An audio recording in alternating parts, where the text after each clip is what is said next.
Hello. Thank you for Nice to seeing meet me. you. You too. Should we do hands and whatever? Are we very formal? Or do we not? I don't know. We don't need to be formal, but we also don't need to touch hands. Fine, good. So you do this work actually here sometimes? Most people want to die in their own homes. Yeah. And so I would be in their home. And of course, many people are in hospital, in hospice, in care homes. And then there are people who don't feel comfortable dying at home. For example, they don't want their spouse to have to deal with their memory of them dying in their home. So then they come here, and this is a recliner. And so people recline here, and they can snuggle up with their loved ones if they want. And so it's a good place for some people. Mm-hmm.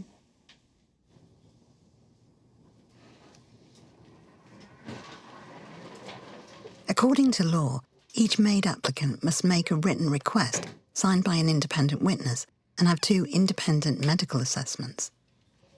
So this is the one that has to be signed in front of an independent witness. And who would that be if I... It has to be somebody who is not in the will and not a direct caregiver like me. Could you a receptionist or... Yes, because they're not directly involved in care. How many MAID deaths have you been involved with? Over 400. Okay.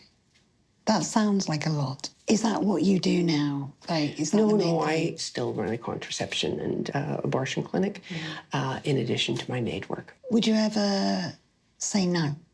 Of course, I have. Oh, yes. Yeah. I mean, we have a law, and I obey this law. And so there are people who are not eligible under the law.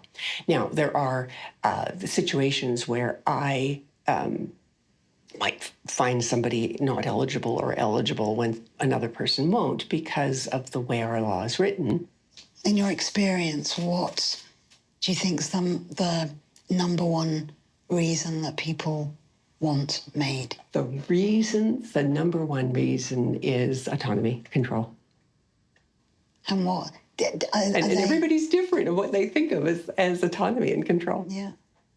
So that would be about not wanting to lose that in their lives. Yes, control. They desperately want control. Like they want to say, it's now. And we say, okay, well, I can get back here at 7 o'clock. Is that okay? And they'll say yes, and they'll be so grateful that they can skip the last 2 days of their life. And I look at it and think, all you really needed was some more drugs, but you want my drugs, I'll give them to you. Apart from the fact I don't have the desire, I think probably I would be eligible under the Canadian law.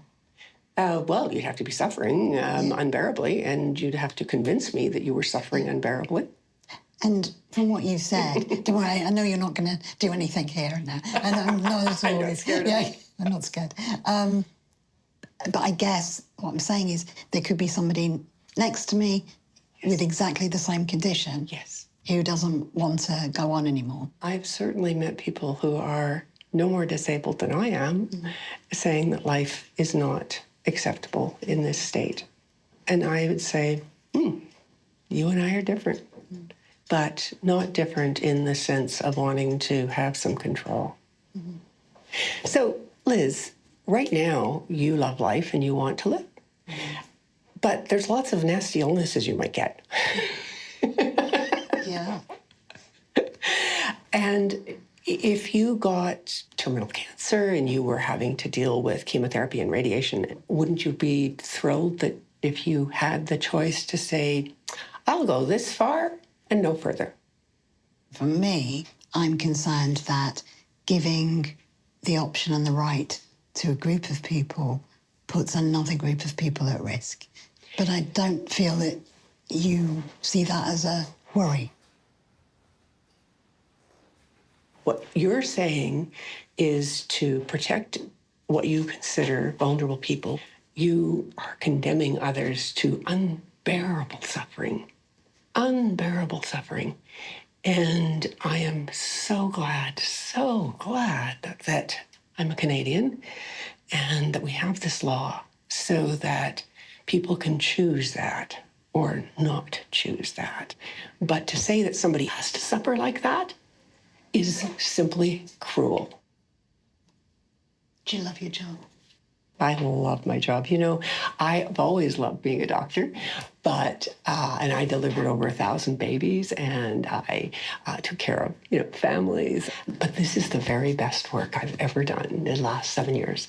And people ask me why.